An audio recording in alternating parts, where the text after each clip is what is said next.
Hello. Welcome to the joy of tennis teaching. Today's going to be a bit different. I hope I can get through it. It's a very emotional day. 2 days ago, a giant left us. Peter Burwash passed away a day and a half ago. And Peter had suffered a great deal of illness in the last few years.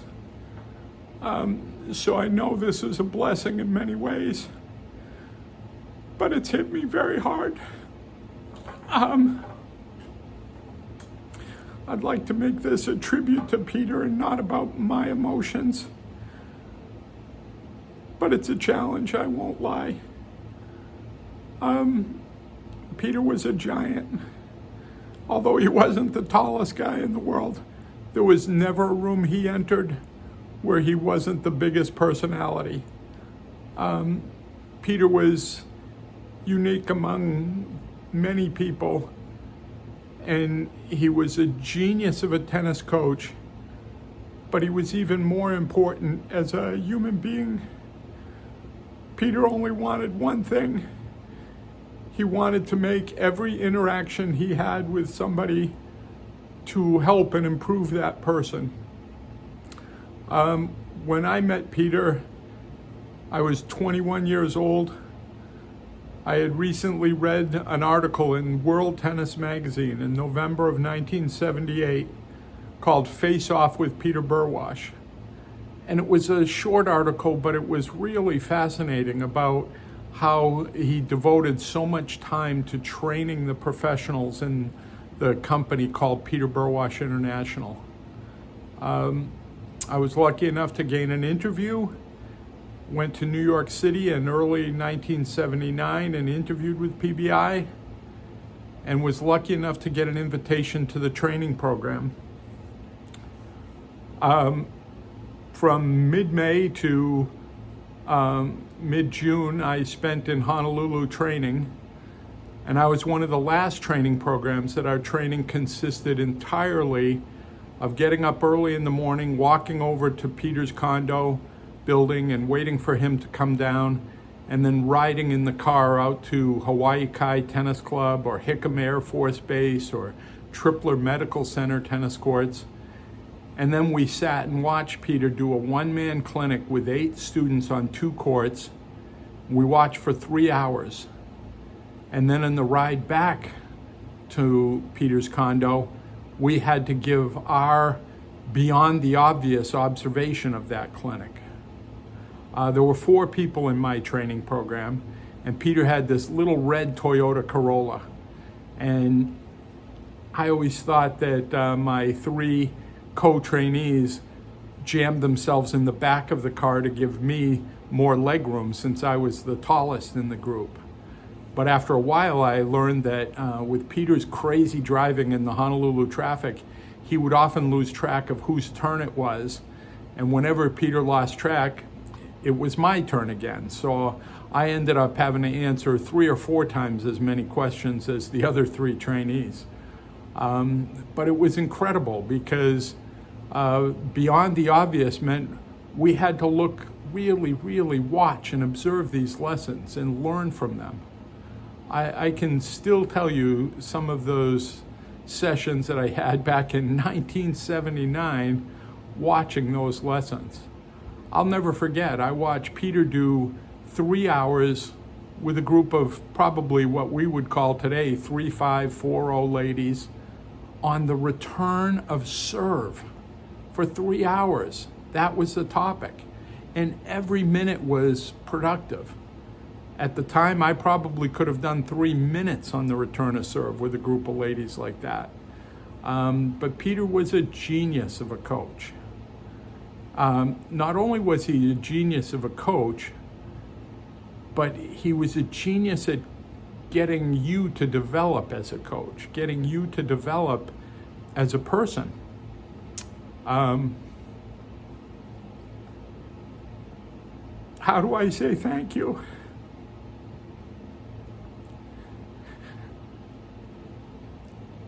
Peter took every dream I had in my life and made it real and made it bigger and better than I could have ever imagined. Because of Peter, I traveled around the world. I got to visit places and countries and meet people and see things I never would have done on my own. Because of Peter, I got to coach top junior players and professional players. I never thought I would be a coach of professional players, but Peter forced me to do it, and he forced me to learn, and he showed me that I could do it. Peter showed me so much.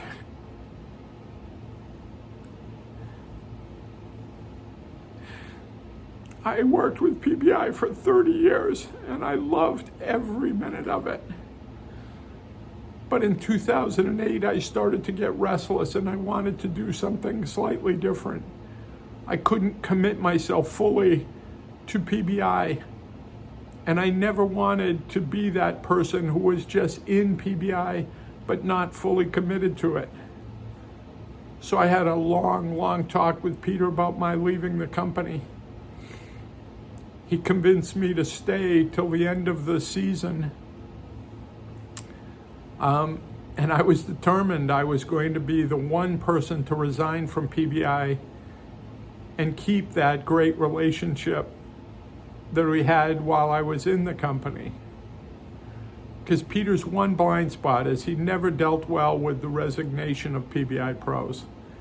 Not senior people, not people who had contributed but left, not even people that were in and out of the company briefly. Peter just didn't deal well with it when he felt like he gave 100% of his trust to you when you joined PBI. He couldn't deal with it when you left PBI. So in spite of my hopes to leave PBI on great terms, it didn't happen. And when I left PBI, Peter made it clear he didn't want to communicate with me anymore. I never blamed him for this. It was just his way of dealing with it. A lot of people were like, oh, geez, that's not fair because you gave your all to PBI for 30 years. I got way more back from Peter and PBI than I gave in spite of giving my all. So I lived with the fact that I had lost that great relationship. Earlier this spring, John Embry contacted me. For those of you who don't know John, you obviously aren't in the tennis teaching profession. John is the executive director of the USPTA, and he's brilliant at his job, and he's a great person as well. And John contacted me about my health issues. And during our conversation, he asked me if I had communicated with Peter. And he let me know the extent of Peter's illness, which I knew something about. But I told him, I said, John, it's not that I don't want to communicate with Peter. I'm just respecting his wishes. And I'm staying away from it. And John asked if it was okay to give Peter my number and tell him I wanted to communicate. So on May 1st, I got a phone call from a number I didn't recognize, and it was Peter. And it was like those 14 years had never happened. It was so great to talk to him. We spent almost 45 minutes on the phone talking. And Peter told me at one point, he said the one thing that really energized him was hearing stories about the old days of PBI. Well, I love telling stories. So I told Peter a story about a show tour we had together in the Middle East and some crazy things that Rob Smith and I did that Peter had to deal with. And he seemed to enjoy it. He laughed and he really enjoyed the story. And he asked me for one more, and then again one more, and then a third story. So I think that he really did enjoy the conversation, and I did. And I was able to tell him how much he meant to me, how important he was in my life, how much I loved and appreciated everything he did for me. Almost all that's good in what I do came from lessons Peter taught me. I love my father, and my father was a great influence in my life. But nobody influenced who I am today more than Peter Burwash. And I can never repay that debt, but I can do my best to pay it forward and try to help others the way that Peter helped me. And finally, I'll close with a classic Peter Burwash story. Because as great as he was as a speaker and a motivator, as genius as he was as a tennis coach, what I'll always remember most about Peter is the fact that he always cared about other people.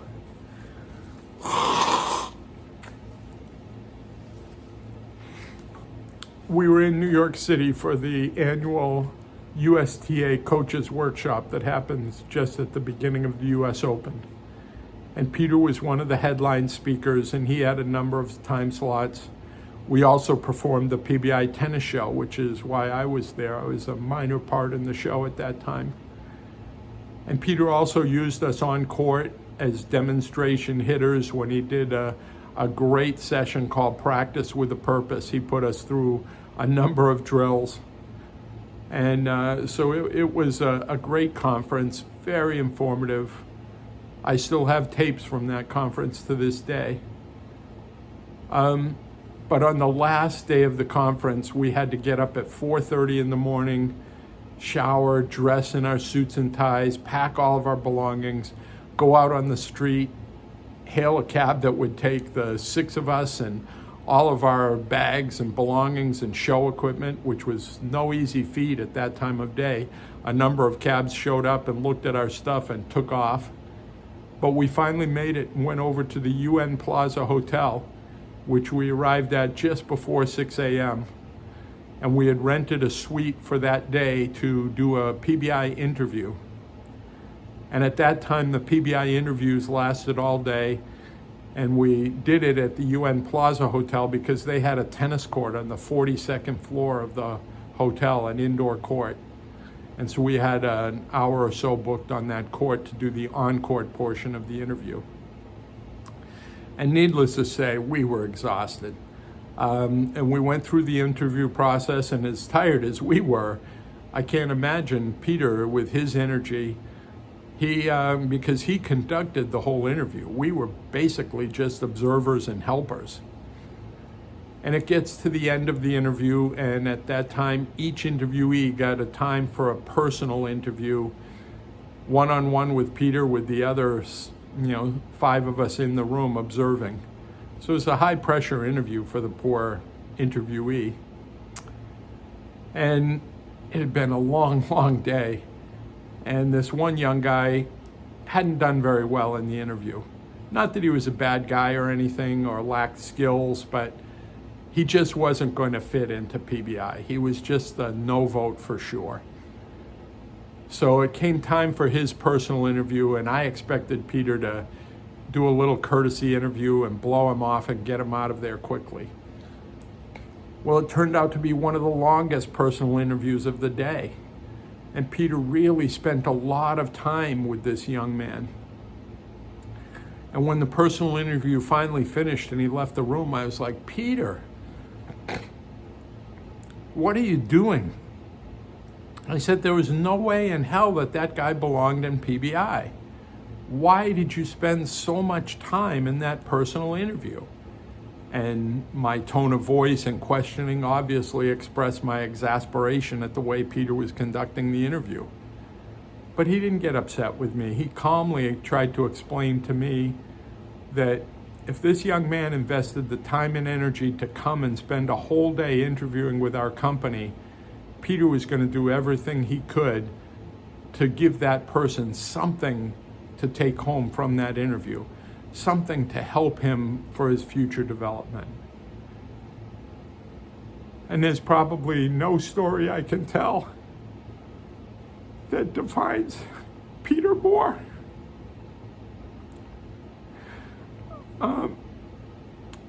Thank you for listening to this video.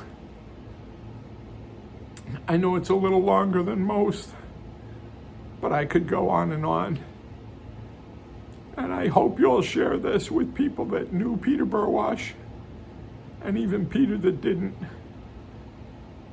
Because although Peter has passed, and I know he's in a better place than he's been, Peter will live on because of his teaching and the thousands and thousands of people he touched and helped over his lifetime.